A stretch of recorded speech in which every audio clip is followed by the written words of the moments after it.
Hi friends, இன்னைக்கு நம்ம கைப்பக்கம் சேனல்ல நம்ம உடச்சி சேர்த்த முட்டை கிரேவி எப்படி செய்யறதுன்னு பார்க்கலாம். வாங்க வீடியோக்குள்ள போகலாம்.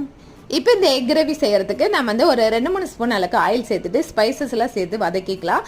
அது கூட ஒரு 2 பெரிய வெங்காயத்தை பொடியை கட் பண்ணி சேர்த்துக்கலாம். இப்போ வெங்காயம் நல்லா வதங்கிடுச்சு. இதில் 1/2 ஸ்பூன் அளவுக்கு இஞ்சி பூண்டு பேஸ்ட் சேர்த்துட்டு ஒரு பச்சை மிளகாய் சேர்த்துட்டு வதக்கிக்கலாம். இப்போ இது கூட 1/2 ஸ்பூன் அளவுக்கு மஞ்சத்தூள், 1/2 ஸ்பூன் கறி மசாலா தூள், அது கூட 1 ஸ்பூன் அளவுக்கு மிளகாத்தூள் சேர்த்துட்டு நல்லா மிக்ஸ் பண்ணிட்டு இது கூட 3 தக்காளி பழம் சேர்த்து வதக்கிக்கலாம்.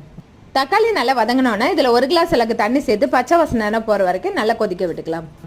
இப்போ கிரேவி நல்லா கொதி வந்துருச்சு. நீங்கள் இதில் அப்படியே முட்டையை உடச்சி சேர்த்து வேக வச்சுக்கலாம். நான் வந்து பார்த்தீங்கன்னா காரத்தை எடுக்கிறதுக்காக ஒரு 9 முந்திரி பருப்பு கொஞ்சம் பால் சேர்த்து அரைச்சி இதில் சேர்த்துருக்கேன். அப்புறம் உப்பு தேவையான அளவுக்கு சேர்த்துட்டு 3 முட்டையை உடச்சி சேர்த்து க்ளோஸ் பண்ணி ஒரு 10 நிமிஷம் மட்டும் வேக வச்சு எடுத்தோம் அப்படின்னா நம்மளுக்கு முட்டையும் வெந்து வந்துடும். கிரேவி சூப்பராக இருக்கும். இது வந்து சப்பாத்தி, இட்லி, தோசை, புரோட்டா எல்லாத்துக்கும் சூப்பராக இருக்கும். ட்ரை பண்ணி பாருங்கள். நான் வந்து புரோட்டாவோட சேர்த்து சாப்பிட்டேன். செம்ம சூப்பராக இருந்தது. ட்ரை பண்ணுங்கள்.